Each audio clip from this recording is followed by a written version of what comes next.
everyone, ReeferGil here. In today's video, I'm going to do my best managing these cords connected to all the pieces of equipment running on my aquarium. A disclaimer though, I am by no means an expert, nor do I have experience doing cable management. The intent of the video is to show you what I did to manage my aquarium cords and perhaps give you ideas of your own. The best time to do cord management is at the start of a build. I pulled out my sump for this project and set it aside. If you're already running an aquarium and you want to tackle this project, I think you'll find it easier if you go around and unplug everything. It'll make it easier to untangle your current nest of wires. I want to avoid having a spaghetti of cords running wild throughout my build, primarily because I want the cleanest look possible, but there are other reasons why you'd want your cords organized. Cord management organizes your cords, making troubleshooting a piece of equipment easier if you know exactly where to find that power supply. And probably the most important reason is because we're dealing with electricity and salt water. For safety reasons, I feel it's important to keep your cords nice and tidy to avoid serious injury or major damage to your home due to a fire. If you've been following me, you know that I'll be housing most of my electronics inside of this Apex cabinet.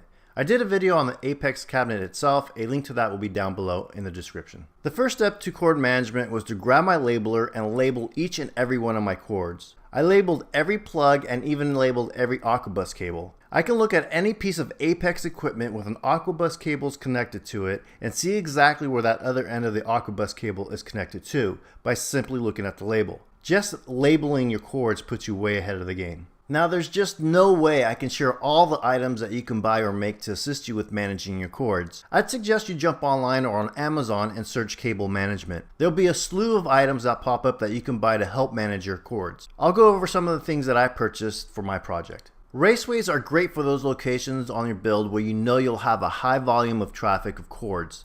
I purchased two different types of Raceways. Both types I purchased are plastic and can be cut down to size.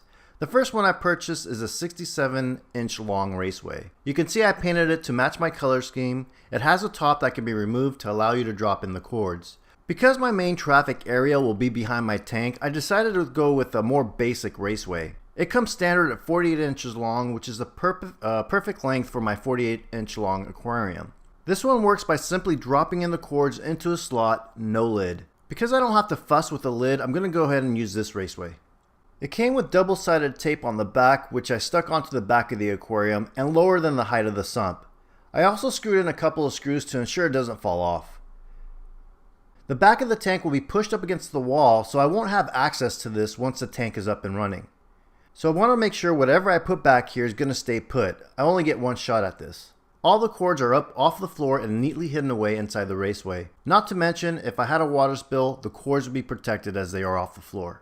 A trick I picked up was creating your own Raceway using Velcro straps. I picked up a couple of these packages of Velcro straps. They come in different lengths. The main use for them is to bundle up cords together. But with a staple gun or hot glue, you can create your own Raceway.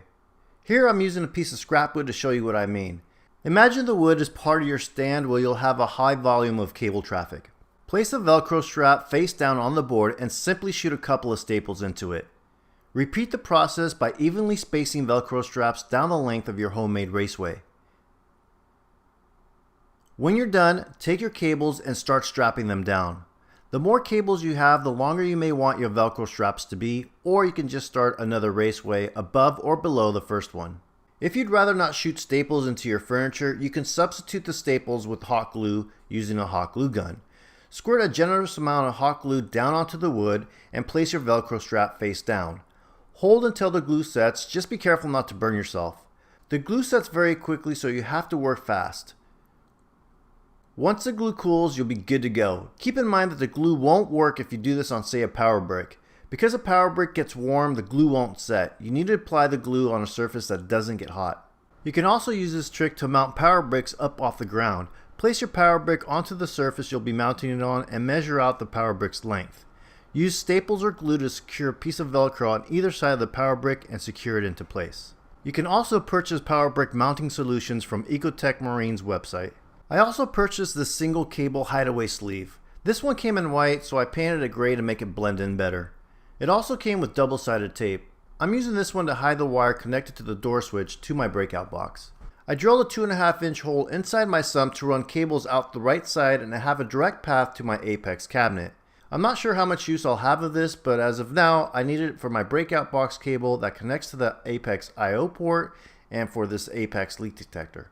My biggest challenge was trying to organize the wires behind my Apex cabinet. At some point in your project, you're going to have an area where all the wires have congregated to make their nest. My nest was behind my Apex cabinet.